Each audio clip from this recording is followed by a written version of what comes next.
तो जी दोस्तों नमस्कार। आजकल दिल्ली के जंतर मंतर मैदान में चल रहे प्रोटेस्ट या कहें कि सरकार और स्टूडेंट्स के बीच के संघर्ष के बारे में आप सभी लोग जो है भली-भाँति अवगत होंगे। ऐसे में पुलिस बल जो है हमारा, उसकी एक बहुत ही अहम भूमिका रही इस प्रदर्शन के दौरान। अब पुलिस बल भी 2 प्रकार के मैं कहूँगा, एक वो जो वाक़ई में ही या फिर दिल्ली पुलिस के जवान हैं या किसी भी अन्य जो सेना बल के किसी भी सेना बल के जो जवान हैं, जो सरकारी कर्मचारी हैं। एक तो वे लोग और दूसरा एक वो चेहरा भी सामने आया है जो कि कहीं न कहीं प्रश्नों के एक कह सकते हैं कि घेरे के अंदर जो है खड़ा है इस समय।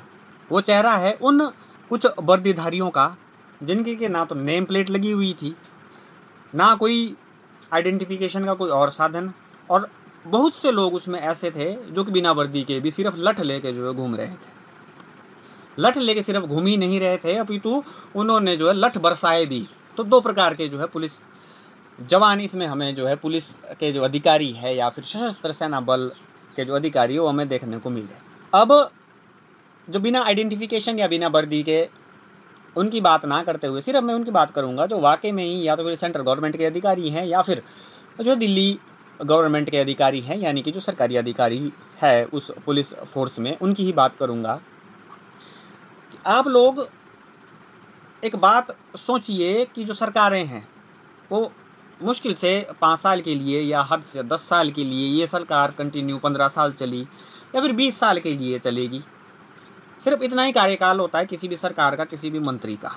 लेकिन आपकी जो सर्विस है, आपने अपनी ज़िंदगी के पूरे 60 साल तक की ज़िंदगी इस सर्विस के तहत जो है बितानी है, इस डिपार्टमेंट के लिए बितानी है। और जो आपके ऊपर के मंत्री हैं या कोई भी नेता हैं, वे लोग आपके जितने पढ़े लिखे नहीं हैं, ना ही हो सकते हैं। हो सकता है कि आपसे ज़्यादा भी हो, लेकिन मैक्सिमम जो है आप जितने पढ़े लिखे नहीं होंगे।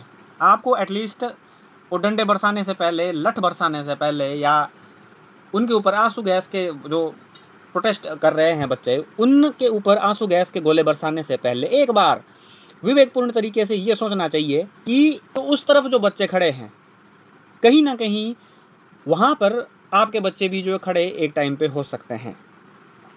हो सकता है कि होंगे भी और हैं भी।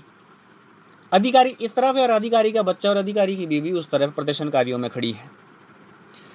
और उस प्रदर्शनकारियों की उस भीड़ में मुझे नहीं लगता कि किसी भी पॉलिटिकल पार्टी के, किसी भी मंत्री का या किसी भी नेता का कोई बच्चा वहाँ खड़ा होगा। किसी भी ब्यूरोक्रेट्स के बच्चे वहाँ खड़े होंगे कि कोई बड़ा अधिकारी हो उसका बच्चा खड़ा होगा, कोई भी इंडस्ट्रियलिस्ट हो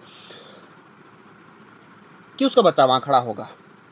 वहाँ एक नॉर्मल मिडिल क्लास आदमी, हो सकता है कि वो हायर मिडिल क्लास हो या लोअर मिडिल क्लास हो या बिल्कुल ही गरीब तबके का कोई बच्चा हो, सिर्फ वो ही वहाँ पे खड़े हैं। और जो इस साइड जो अपनी छाती तान के खड़े हैं, वो भी सिर्फ और सिर्फ मिडिल क्लास लोग हैं, या हो सकता है कि सर्विस करते करते कहीं ना कहीं वो थोड़े से अपर मिडिल क्लास हो गए होंगे सर्विस के दौरान। और प्रोटेक्शन किसकी कर रहे हैं? प्रोटेक्शन की जा रही है तो फिर ब्यूरोक्रेट्स की प्रोटेक्शन की जा रही है, या फिर जो सीधा सीधा कहें कि पॉलिटिशियंस की जो प्रोटेक्शन की जा रही है।